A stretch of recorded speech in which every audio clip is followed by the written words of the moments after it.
तो आज हम एक बड़ी ही दिलचस्प कहानी पर बात करने वाले हैं। बुद्ध और व्यापारी, संतुलन की एक कहानी। अच्छा, एक सवाल है जो आज की भाग दौड़ भरी दुनिया में शायद हम सबके मन में कभी ना कभी आता है कि क्या आध्यात्मिक शांति और दुनिया में सक्सेस पाना ये दो बिल्कुल अलग अलग रास्ते हैं। मतलब एक तरफ तो करियर की रेस है, पैसा कमाना है, और दूसरी तरफ मन की शांति की तलाश है। तो क्या इन दोनों में से एक को चुनना ही पड़ेगा?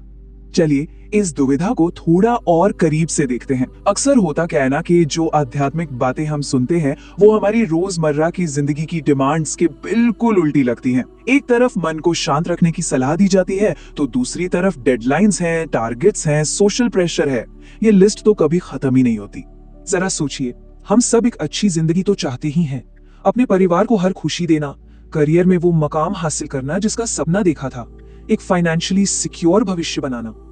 आज के दौर में ये सिर्फ इच्छाएं नहीं हैं, बल्कि जरूरतें बन गई हैं। लेकिन फिर कहीं से एक आवाज आती है या हम कुछ पढ़ते हैं कि अरे ये दुनिया तो बस एक मोह माया है, हमारा पैसा, हमारी कामयाबी, हमारे रिश्ते, ये सब कुछ एक जाल है। और ऐसी बातें सुनकर कंफ्यूज होना तो बिल्कुल स्वाभाविक है। क्या जिस सफलता के लिए हम दिन रात एक कर रहे हैं वो सच में बेमतलब है? तो सवाल ये उठता है कि क्या सच में हमें इन दोनों में से एक को चुनना ही पड़ेगा? क्या ऐसा नहीं हो सकता कि कोई इंसान अपनी प्रोफेशनल लाइफ में भी कामयाब हो और साथ ही साथ आध्यात्मिक तौर पर भी सुकून में रहे? चलिए इसी सवाल का जवाब एक बहुत ही दिलचस्प कहानी में ढूंढते हैं। तो चलिए मिलते हैं एक ऐसे ही इंसान से जिसने इस दुविधा को सुलझाने की कोशिश की, लेकिन अफसोस नतीजे कुछ ठीक नहीं रहे। कहानी कुछ यूं है कि शहर का एक सबसे अमीर व्यापारी महात्मा बुद्ध का उपदेश सुनने पहुंचता है। बुद्ध दुनिया के मोह माया के जाल से ऊपर उठने की बातें कर रहे थे और उनकी बातों ने उस व्यापारी के मन पर बहुत गहरा असर डाला। अब उस व्यापारी ने बुद्ध की बातों का बिल्कुल शब्दशः मतलब निकाल लिया। उसे लगा कि ये पैसा, रुपया, घर परिवार सब बेकार है और जिंदगी का असली मकसद तो बस मोक्ष पाना है। उसने ये सोचने की जहमत ही नहीं उठाई कि शायद इन बातों का कोई गहरा मतलब हो। और इस एक गलतफहमी का नतीजा, उसने अपना सारा ध्यान अपने काम से, अपने व्यापार से पूरी तरह हटा लिया। उसने अपने परिवार और अपनी सारी जिम्मेदारियों को छोड़ दिया। और फिर जो हुआ वो होना ही था। देखते ही देखते शहर का वो सबसे अमीर आदमी सबसे गरीब बन गया।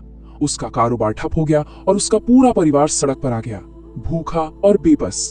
जब घर में खाने के लाले पड़ गए और अपने परिवार को भूखा देखा तो उसे बहुत गुस्सा आया और वो सारा गुस्सा लेकर वो सीधा उस इंसान के पास पहुंचा जिसे वो अपनी इस हालत का जिम्मेदार मानता था।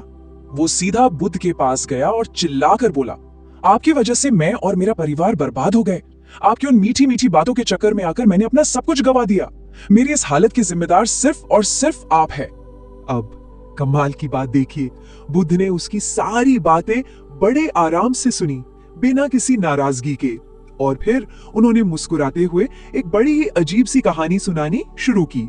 ये वो कहानी थी जिसने उस व्यापारी की सोच को पूरी तरह से बदल कर रख दिया। कहानी का नाम है उड़ने वाले हाथी की कहानी। बुद्ध ने कहा, पता है, मैंने एक हाथी को हवा में उड़ते देखा, एक मछली को जमीन पर चलते देखा और एक कुत्ते को पानी के अंदर सांस लेते हुए देखा। ये सुनकर व्यापारी तो एकदम हैरान रह गया। जाहिर है ये सुनकर किसी के भी मन में आएगा, भाई ये कैसे हो सकता है, ये तो नामुमकिन है। व्यापारी ने भी यही सोचा, लेकिन उसने कुछ कहा नहीं। तब बुद्ध ने मुस्कुराकर उसे समझाया, कहा, अगर तुम मुझसे पूछते कि ये भला कैसे मुमकिन है तो मैं तुम्हें बताता कि एक छोटा सा बच्चा था जो अपने खिलौनों से खेल रहा था। वो अपने हाथी वाले खिलौने को हवा में उड़ा रहा था और मछली को जमीन पर चला रहा था। तो इस कहानी का मतलब क्या था? बुद्ध ने समझाया, देखो, सुनी सुनाई बातों पर आंखें बंद करके यकीन मत करो, अपनी बुद्धि का इस्तेमाल करो, सोचो। हो सकता है कि जो कहा जा रहा है उसका असली मतलब कुछ और हो और तुम कुछ और ही समझ रहे हो। और बस यहीं पर उस व्यापारी की सारी गलतफहमी दूर हो गई। अब वक्त था उस असली शिक्षा को समझने का जिसे वो पहली बार में पकड़ ही नहीं पाया था, यानी संतुलन का रास्ता, जिसे कहते हैं मध्यम मार्ग। तो ये मध्यम मार्ग आखिर है क्या? देखिए, बुद्ध का दर्शन कहता है कि जीवन में संतुलन सबसे जरूरी है। मतलब न तो जरूरत से ज्यादा खुद को तकलीफ दो, जैसे कि सब कुछ छोड़ छाड़ देना, और न ही जरूरत से ज्यादा भोग विलास में डूब जाओ। देखिए, दोनों ही रास्ते खतरनाक क्यों हैं? एक तरफ अगर कोई बहुत ज्यादा गरीब है तो वो तो बस 2 वक्त की रोटी के बारे में ही सोचता रह जाएगा। वो आध्यात्मिक शांति या अपनी ग्रोथ के बारे में सोचेगा कैसे? और दूसरी तरफ जरूरत से ज्यादा दौलत के पीछे भागना, वो भी एक जाल ही है। इंसान अपनी ही चीजों का गुलाम बनकर रह जाता है। इसे समझने के लिए खाने का उदाहरण सबसे अच्छा है।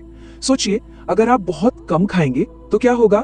कमजोर हो जाएंगे, और अगर जरूरत से ज्यादा खा लेंगे तो बीमार पड़ जाएंगे। लेकिन सही मात्रा में खाया गया खाना शरीर को ताकत देता है। पैसा और दुनिया की बाकी चीजों के साथ भी बिल्कुल ऐसा ही है। तो पूरी बात का निचोड़ क्या है? असली लक्ष्य दुनिया से भागना नहीं, बल्कि दुनिया में रहते हुए पूरी जागरूकता के साथ अपने काम करना है। अपने परिवार की देखभाल करना, अपना काम ईमानदारी से करना, ये भी आध्यात्मिकता का ही एक हिस्सा है। बात सफलता को छोड़ने की नहीं है, बात सफलता के नशे में खुद को न खोने की है। उस दिन उस व्यापारी को अपनी गलती समझ आ गई। वो वहां से एक ज्यादा समझदार इंसान बनकर लौटा। और ये कहानी आज भी हमें एक बहुत जरूरी सवाल पूछने पर मजबूर करती है। हमारी अपनी जिंदगी में, हमारे काम में, हमारे रिश्तों में और हमारी इच्छाओं में वो संतुलन, वो मध्यम मार्ग क्या है?